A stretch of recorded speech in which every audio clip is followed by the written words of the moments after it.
هدف التعادل لمصلحة اتحاد فتح الرياضي الرباطي عن طريق اللاعب جاكو يوقع هدف التعادل لنادي الاتحاد الفتح الرياضي الرباطي.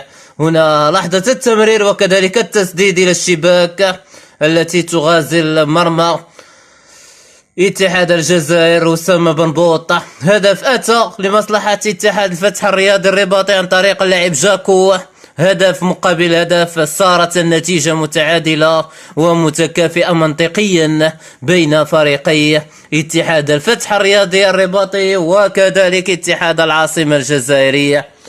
هدف لاعب جاكو وقع هدفا للفتح الرباطي عند الدقيقة 84 من عمر اللقاء.